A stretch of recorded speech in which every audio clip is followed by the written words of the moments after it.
Bob Taylor again, and our good news show rolls right along with Connie Boswell and Meredith Willson putting their heads together, musically speaking, of course, to bring you their version of Broadway's Gone Hawaii.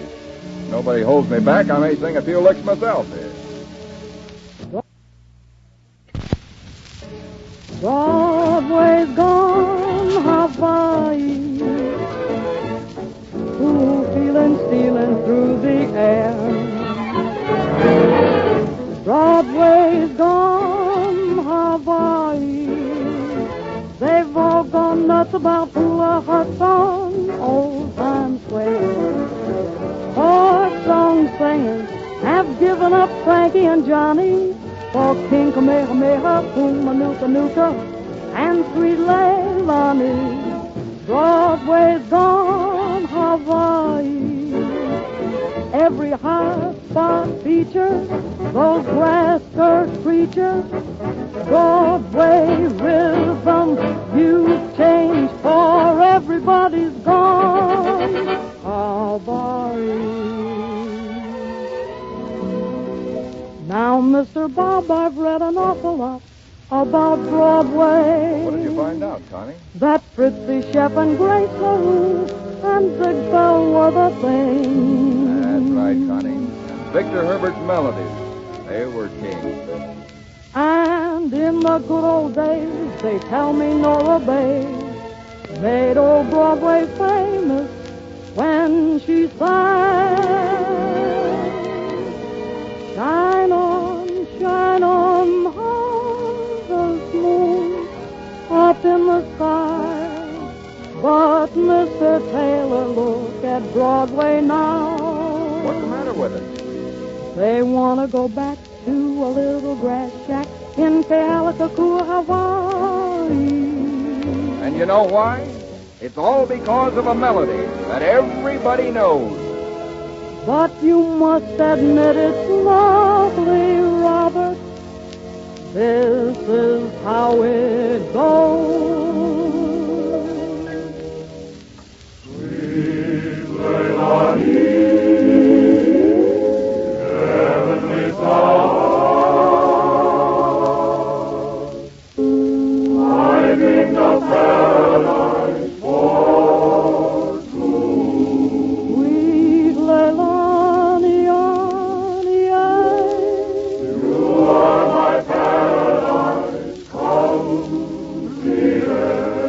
lovely Leilani, You are my dream, come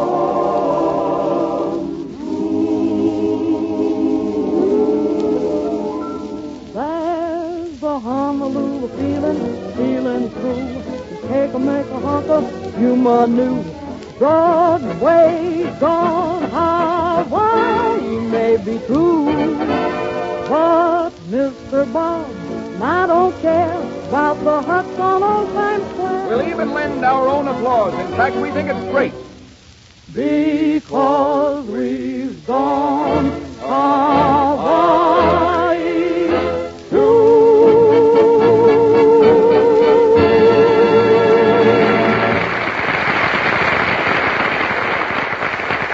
Meredith, you and Connie can get together every week on that number as far as I'm concerned. And now, ladies and gentlemen, in the past 18 weeks, you've met many of the Metro stars here, but there's one distinguished ornament to the screen who was away when our program started, and who returned to Hollywood only to plunge immediately into a tough shooting schedule. But now he's completed the picture. It's called The First 100 Years. And I know we're all glad to welcome him to our Maxwell House broadcast. Ladies and gentlemen, my good friend, Robert Montgomery.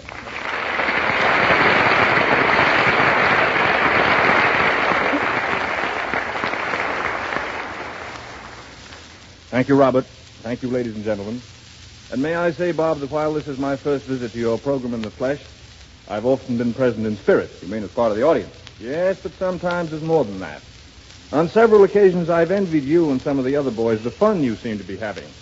And also once or twice, I've envied your juicy parts in the dramas you've done here. Just a sort of a wistful ham, I guess. Say, boys, speaking of wistful hams, when do I come over? Well, Virginia. That good old Virginia ham. Yes, ladies and gentlemen, let's welcome that charming girl and brilliant actress, leading lady to Mr. Montgomery in the first 100 years, Miss Virginia Bruce.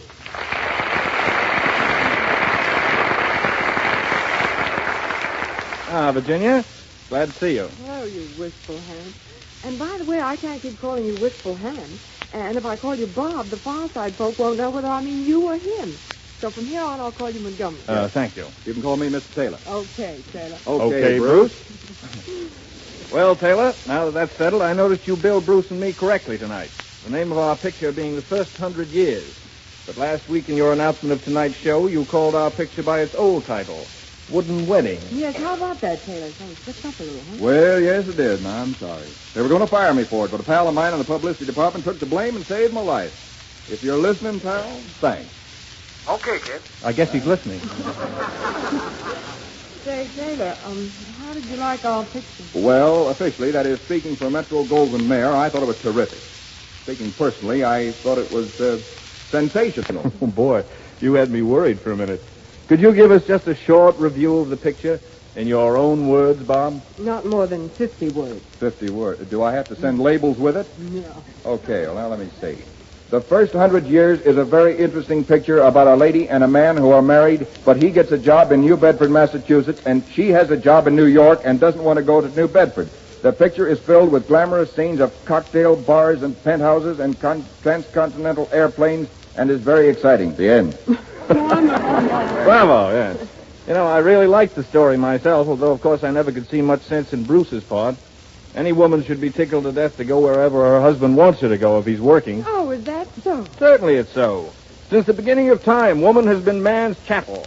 It's psychologically sound for her to want what he wants, go where he goes, imitate his tastes, and cater to his every whim. Why, you wistful ham. Now, wait a minute, Oh, Virginia. wait no minute, Taylor. The trouble with you, Montgomery, is that you're still living in the dark ages of masculine ignorance.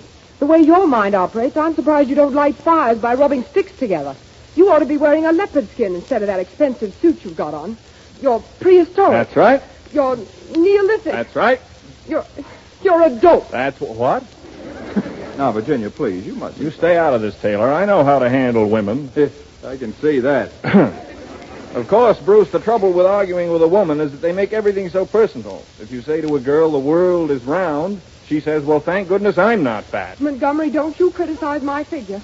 You're no man mountain dean yourself. You said I should be wearing a leopard skin. Don't. I'm not quibbling. You said I was Neolithic, and I say the trouble with women today is that they're too civilized.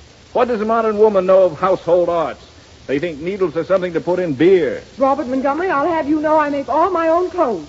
I don my husband's socks, and I can cook canned baked beans with the best of them. Now, really, Virginia, a little less steam, I please. can handle it, Taylor. I can handle it. The beautiful blonde is not yet born who can down Montgomery in debate. Did I hear somebody say beautiful blonde? Yes. Yes, but you keep out of this, Frank Morgan. Oh, I love them when they're angry. Well, I wasn't warming her up for you, Frank. Oh, you're just mean. I just won't be talked about this way. Bob, please make him stop. Sure, honey. I'll make him stop. I mean, Taylor. Yeah. Well, serves you right, Montgomery. Now, Virginia, don't you mind what nasty old Morgan and nasty old Montgomery say. You're a sweet, lovely little girl, believe me. Thank you, Taylor. Yeah. Frank, now that we're alone, were you out at Santa Anita last Saturday? I certainly was. What did you do with the handicap? The handicap? Oh, my wife stayed home.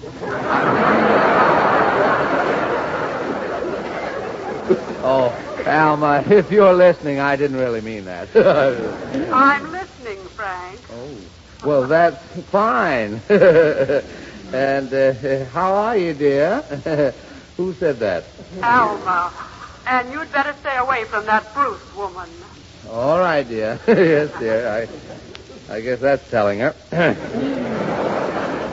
Well, fellas, I've got to go to the market and get a rib roast and a box of scouring powder. Frank, don't tell me you go out and do the marketing for your family. I insist on it. Remember, Montgomery, we'll see you later. Virginia, if I can get away.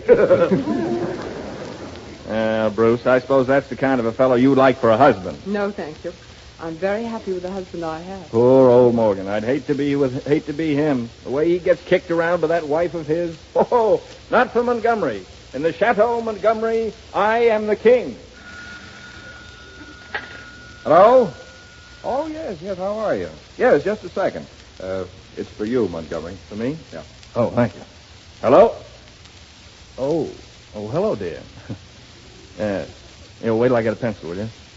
Now, 2 dozen pork chops, can of beans, some steel wool, and a new garbage can? What's the matter with the can we have? Oh, it's full. Oh.